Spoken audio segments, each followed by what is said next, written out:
18 ವರ್ಷ ಮೇಲ್ಪಟ್ಟವ್ರಿಗೆ, ಈಗ ಹೊಸದಾಗಿ 18 ವರ್ಷ ತುಂಬಿದವ್ರಿಗೆ ಕೂಡ ಎಲೆಕ್ಷನ್ ಅಂದ್ರೆ ವೋಟ್ ಹಾಕಬೇಕು ಆ ಒಂದು ಹುಮ್ಮಸ್ ಇರುತ್ತೆ.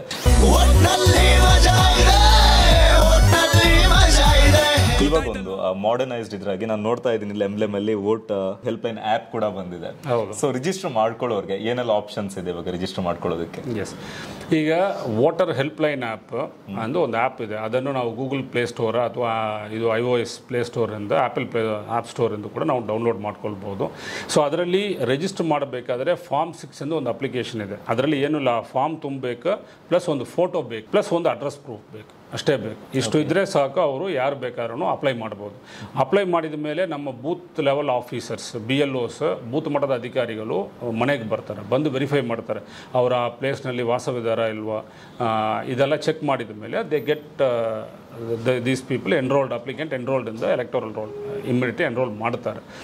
ಈಗ ಹೊಸದಾಗಿ ನೀವು ಹೇಳಿದಾಗ ನ್ಯೂ ವೋಟರ್ಸ್ ಅಂದರೆ 18 ವಯಸ್ಸು ತುಂಬಿದವರು ಎನ್ರೋಲ್ ಮಾಡೋಕ್ಕೆ ಅವರು ಫಾರ್ಮ್ 6 ಮುಖಾಂತರ ಮಾಡ್ಬೋದು. ಇದೆಲ್ಲ ಆನ್ಲೈನ್ ಫಾರ್ಮ್, ಅವ್ರು ಎಲ್ಲೋ ಆಫೀಸ್ಗೆ ಹೋಗಬೇಕೆಂದಿಲ್ಲ, ಇದನ್ನು ಹೋಗಿ ಫಾರ್ಮ್ ತಗೊಳ್ಬೇಕೆಂದಿಲ್ಲ. Directly you login to the ಇದು ವೋಟರ್ ಹೆಲ್ಪ್ಲೈನ್ ಆ್ಯಪ್ ಅಥವಾ ECI.gov.in ಅಂತ ಒಂದು ವೆಬ್ಸೈಟು ಇದೆ, ಪೋರ್ಟಲ್ ಇದೆ. ಸೊ ಅದರಲ್ಲಿ ಎಂಟರ್ ಮಾಡಿದ್ರೂ ಕೂಡ ಫಾರ್ಮ್ 6 ಫಿಲ್ ಮಾಡೋಕ್ಕೆ ಲಿಂಕ್ಸ್ ಕೊಡ್ತಾರೆ. ಆ ಲಿಂಕ್ಸ್ ಕ್ಲಿಕ್ ಮಾಡಿದರೆ ಫಾರ್ಮ್ಸ್ ಬರ್ತದೆ. ಡೈರೆಕ್ಟ್ಲಿ ಅದನ್ನು ಫಿಲ್ ಮಾಡಿ ಅಪ್ಲೋಡ್ ಮಾಡಿದರೆ ಸಾಕು, ಸಬ್ಮಿಟ್ ಮಾಡಿದರೆ ಸಾಕು.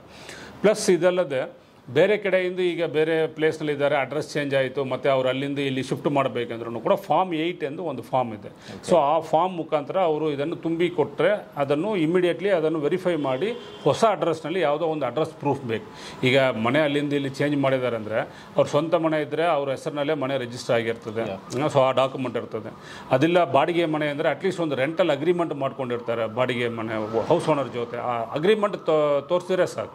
ಅದು ಇಲ್ಲದೆ ಇದ್ದರೆ ಈವನ್ ಒಂದು ಗ್ಯಾಸ್ ಬಿಲ್ ಕನೆಕ್ಷನ್, ಅವ್ರ ಹೆಸರಿನಲ್ಲಿ ಒಂದು ಗ್ಯಾಸ್ ಬಿಲ್, ಬ್ಯಾಂಕ್ ಪಾಸ್ಬುಕ್, ಈ ಥರ ಟೆಲಿಫೋನ್ ಬಿಲ್, ಈಗ ಅವರು ಅಡ್ರೆಸ್ನಲ್ಲಿ ಟೆಲಿಫೋನ್ ಬಿಲ್ ಅವ್ರ ಹೆಸರಿನಲ್ಲಿ ಬರ್ತಾ ಇದೆ ಅಂದರೆ ಅದನ್ನು ತೋರಿಸಿದ್ರೆ ಸಾಕು.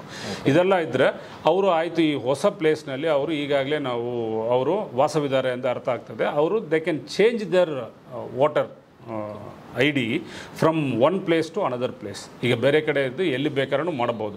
ವಿತಿನ್ ದ ಕಾನ್ಸ್ಟಿಟ್ಯೂನ್ಸಿ, ವಿಧಾನಸಭಾ ಕ್ಷೇತ್ರದ ಒಳಗೇನೂ ಮಾಡ್ಬೋದು, ಬೇರೆ ವಿಧಾನಸಭಾ ಕ್ಷೇತ್ರದಿಂದ ಇನ್ನೊಂದು ವಿಧಾನಸಭಾ ಕ್ಷೇತ್ರಕ್ಕೂ ಮಾಡ್ಬೋದು, ಬೇರೆ ಹೊರ ರಾಜ್ಯದಿಂದ ಕೂಡ ಈ ರಾಜ್ಯಕ್ಕೆ ಬರ್ಬೋದು. ಸುಮಾರು ಜನ ಅಪ್ಲೈ ಮಾಡಿದ್ದಾರೆ, ಬೇರೆ ಬೇರೆ ರಾಜ್ಯ, ಡೆಲ್ಲಿಯಿಂದ ಅಪ್ಲೈ ಮಾಡ್ತಾರೆ, ಅಲ್ಲಿಂದ ಇಲ್ಲಿ ಶಿಫ್ಟ್ ಮಾಡೋದು ಎಲ್ಲ ಆನ್ಲೈನ್ ಪ್ರಾಸೆಸ್ ಮಾಡಿದ್ವಿ. ಎಲ್ಲೂ ಕೂಡ ಫಿಸಿಕಲ್ ಆಗಿ ಫಾರ್ಮ್ ತುಂಬಬೇಕೆಂದ ಅವಶ್ಯಕತೆ ಇಲ್ಲ.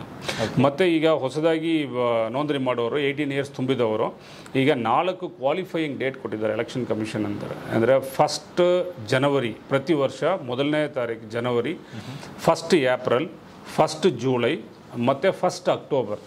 ಇದೆಲ್ಲ ಕೂಡ ಈ ಡೇಟ್ನಲ್ಲಿ 4 ಕ್ವಾಲಿಫೈಯಿಂಗ್ ಡೇಟ್. ಈ ಡೇಟ್ಗೆ, ಈ 4 ಡೇಟ್ನಲ್ಲಿ ಯಾವುದೋ ಒಂದು ಡೇಟ್ನಲ್ಲಿ, ಫಸ್ಟ್ ಬರೋ ಡೇಟ್ನಲ್ಲಿ if they have completed 18 years ಅಂದರೆ 18 ವಯಸ್ಸು ಕಂಪ್ಲೀಟ್ ಆದರೆ ಆ ಡೇಟ್ಗೆ ಅವರು ಅಪ್ಲಿಕೇಶನ್ ಪ್ರಾಸೆಸ್ ಮಾಡಿ ಎನ್ರೋಲ್ ಮಾಡ್ಬೋದು. ಸೇ ಎಕ್ಸಾಂಪಲ್, ಈಗ ಮಾರ್ಚ್ 31, ಈಗ ಕಮ್ಮಿಂಗ್ ಮಾರ್ಚ್ 31 ಒಳಗಡೆ ಅವರು 18 ವಯಸ್ಸು ತುಂಬಿದರೆ, ಕಂಪ್ಲೀಟ್ ಆದರೆ ಈಗಲೇ ಅವರು ಅಡ್ವಾನ್ಸ್ ಆಗಿ ಅಪ್ಲಿಕೇಶನ್ ಮಾಡ್ಬೋದು. ನೀವು 18 ವಯಸ್ಸು ನನಗೆ ಆಗಬೇಕೆಂದು ವೆಯ್ಟ್ ಮಾಡುವ ಅವಶ್ಯಕತೆ ಇಲ್ಲ. 17 ವಯಸ್ಸು ಕಂಪ್ಲೀಟ್ ಆದ ತಕ್ಷಣ, 17 ಇಯರ್ಸ್ ಆದ ತಕ್ಷಣ he can file an application, he or she can file an application.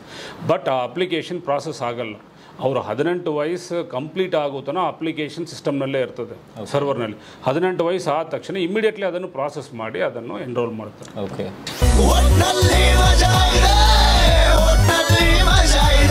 ಇಂತಹ ಹೆಚ್ಚಿನ ಕಾಂಟೆಂಟ್ಗಳಿಗೆ ಸಬ್ಸ್ಕ್ರೈಬ್ ಆಗಿ radio city Kannada YouTube channel. ಏನ್ ಯೋಚನೆ ಮಾಡ್ತಿದ್ದೀರಾ? ಬೇಗ ಬೇಗ ಬೆಲ್ ಐಕನ್ ಕ್ಲಿಕ್ ಮಾಡಿ.